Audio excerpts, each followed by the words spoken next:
Allyson,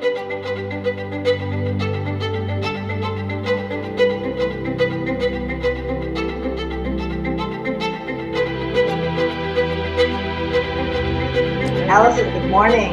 Today Good is morning. July 22nd, and welcome to the St. Louis Press Club's Hour in the Now series. Thank you for participating. What I'd love for you to do is introduce yourself and your position, and we'll go from there. Yes, my name's Allyson Mace. I am the publisher and founder of Sauce Magazine. And that's a big deal. 20 years now, yes? Yes, we started in 1999, or that thereabouts, and yeah, it's been about 20 years. This year would have been it is the 20th year. Mhm. So, recession, you've been through recession, you've been through 9/11, Yeah. you've been through some crises, but what about this one in the last 6 months? My goodness. This is by far the biggest challenge I've ever had. Starting the magazine, we started before 9/11, but we went into print October of 2001, right after 9/11, and that was very similar. It's the closest thing I can think of to what we're going through right now as far as how it affected my advertising base. Being a new print publication on the streets in St. Louis, it was a challenge just to get it out and get it funded. And then we had the whole basically shutdown of the country during the 9/11 crisis. So everyone stopped going out to eat. They stopped, doing everything, stopped spending. Everyone was very afraid. And, much like the pandemic, even 20 years later, I've seen the same kind of situation, although this is more mandated. It's very similar to, the way that we're funding the magazine with the restaurants shutting down and people not going out and things like that. So it's been tough. Yeah.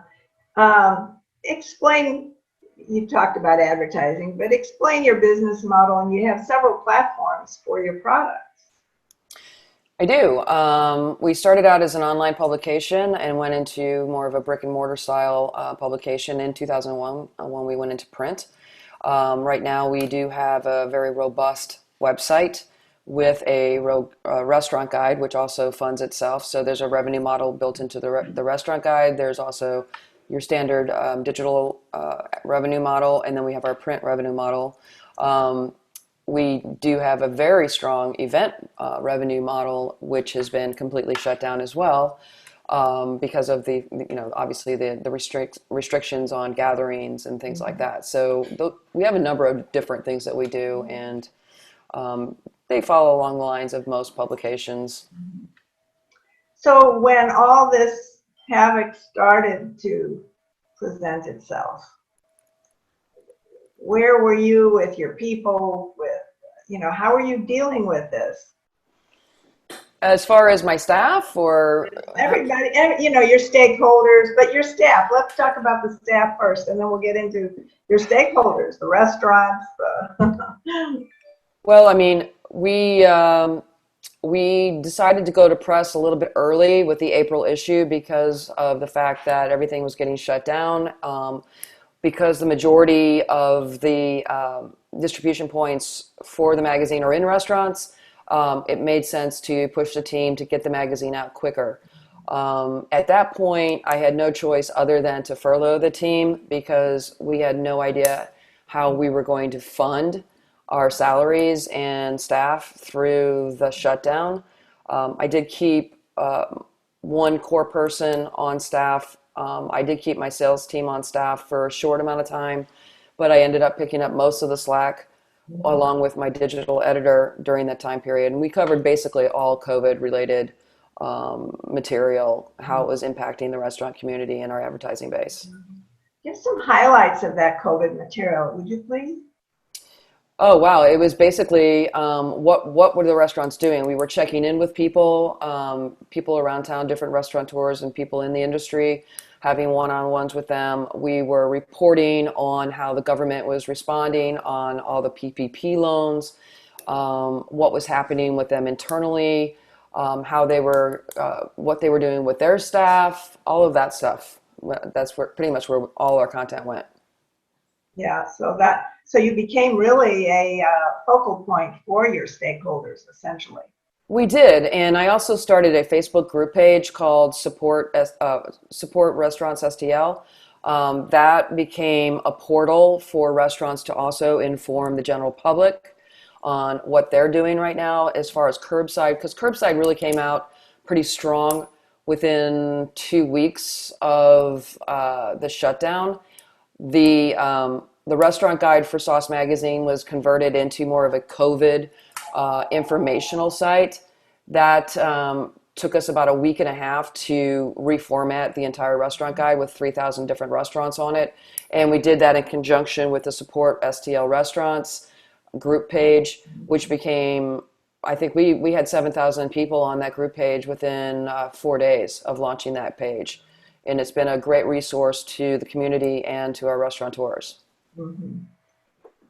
So, what do you see as the near future based on what you've experienced right now? I mean, we're right in the middle of everything still, but restaurants seem to have been, this is my opinion, somewhat nimble, bending to what they need to do. Some have not done so well, which is a pity.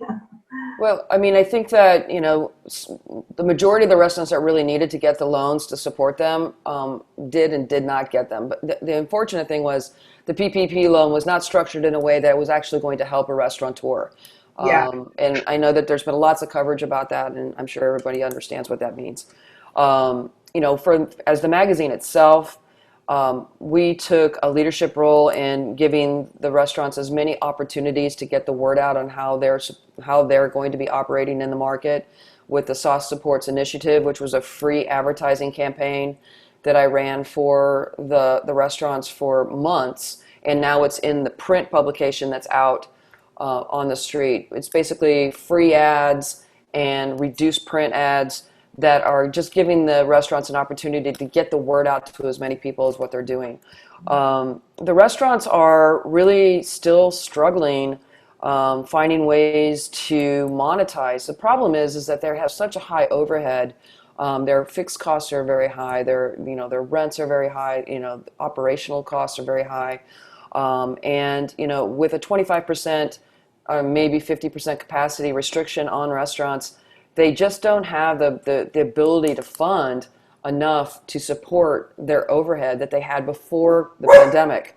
So, it's been kind of a struggle, and it's an ongoing struggle. And now that we're starting to see an increase in cases and possible looming shutdown, we're getting ready to go back to square one again, and it's very scary. And I think we're going to see more restaurants closing and maybe just like temporarily long-term closing. So they're just going to wait out the storm, I guess. And that's going to affect both me and, obviously our community, because 90% of my business does come from restaurateurs. Yeah. So how do you sustain the free advertising model? That doesn't seem sustainable for a long time. Well, like I said, when we started in 2001, I gave away a lot of free ads in the first issues. But I think it goes a long way to building a strong rapport and camaraderie between my magazine brand and the community. We have always been the voice for the restaurant community. We will always continue to do that as long as I am here as a publication and have the ability to provide that voice to the community. It's not going to sustain me very long, but hopefully when we do open up, the memories of these individual people will come to my magazine as opposed to going somewhere else when they did not receive as much support and help through the crisis as Sauce Magazine's provided. Yeah, I think it's smart. It's very smart if you can do that. It's what I can do. I mean, it's what I'm here to do. It Yeah. doesn't do me any good to have a platform and not use it because I'm not getting paid. In the long run, it makes sense to help your advertising base. Mm-hmm.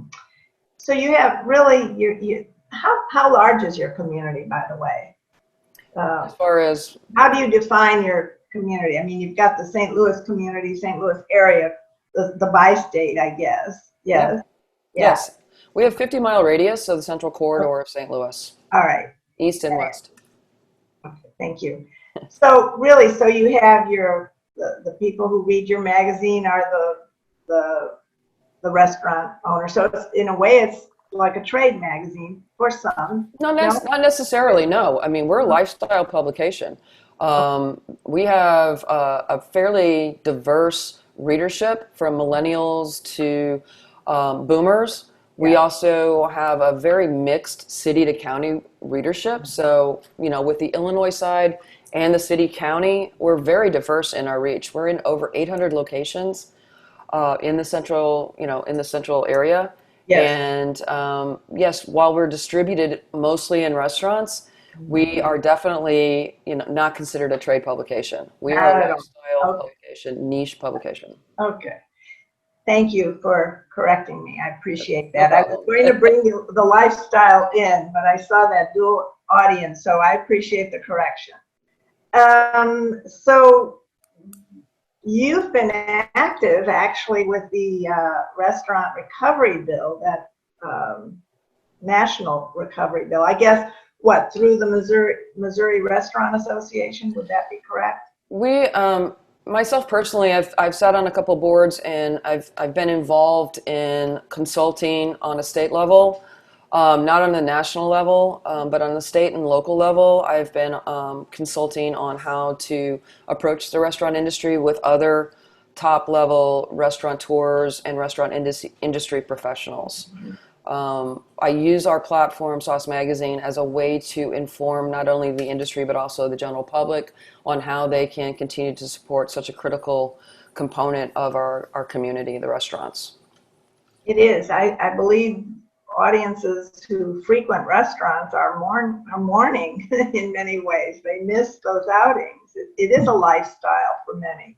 It's amazing how much the restaurants provide to a community. You don't really think about it until you really lose them. And most of our celebrations, most of the entertainment that we do in restaurants, or we do around food and drink. So not only is it the restaurants, but it's the breweries, the wineries, and all the farmers that are being affected. All the people that support this industry are also being affected by this shutdown. So getting back to that bill, what do you believe? What should we look for? Are you hopeful? I think it needs to happen. I think something dedicated to the restaurant community that understands the business is critical right now. This is such a unique business model that you need to have something really drilled in to support exactly what they need, not something that's a blanket support bill. It needs to be something that's really dedicated, that understands where the pressure points are for the community in the restaurant world. So I guess given COVID, and what about the aftermath of the George Floyd killing? How has that affected you and everything you've done as a lifestyle magazine? Sauce Magazine, we're always constantly making sure that we're covering as much of the diversity as possible in the market, not only from people of color, but from females, and other avenues that we can approach. Our July issue, we focused as much as we could on the people of color in our publication, and we're going to continue to do that going forward. We support many organizations and restaurants with people of color, and Black Lives Matter. I've always been a huge supporter of the organization. Any of the events that were happening around food, Sauce Magazine was involved in that and making sure that we were supporting that. We feel strongly that the Black Lives Matter's mission and the focus behind that is aligned with the brand Sauce Magazine as well. I think that has been evident, unlike some institutions where suddenly they're for everything that's current, but it is obvious for a long time that you have very much embraced diversity in the community. I think, hearing this interview years later will be important to hear that. But I'm glad, so that's why I'm glad you talked about that. I think that's an important dimension of your mission, of the general culture within your magazine, your publications. Thank you. So that's good. So without all this, well, without COVID having happened, what were your dreams for the future? What were you looking at, and have they been delayed much?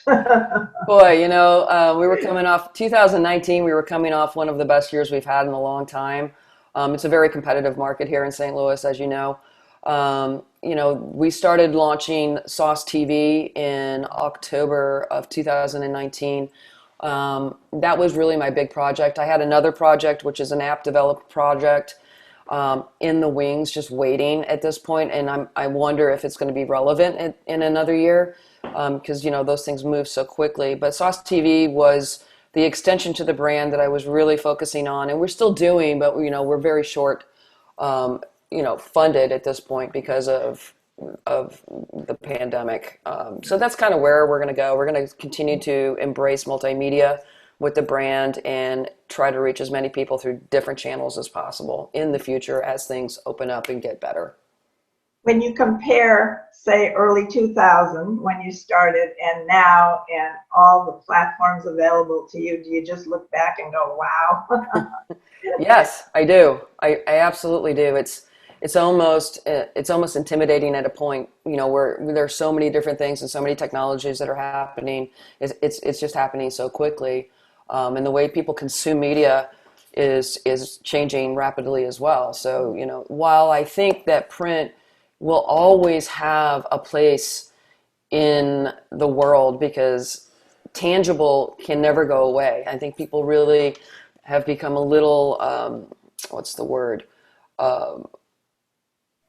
Overwhelmed by digital media, that having the chance to just grab something and read it at your own leisure is never going to go away. And I'm encouraged that our younger readership is continuing to embrace the magazine in print, but also we have to stay on top of things that are coming, the new technologies and how people consume media at all times. And I just never would have thought 20 years ago that we would be here, but the good thing is that I'm small and I'm very nimble, so I like to move quickly and I follow the trends pretty much. Yeah.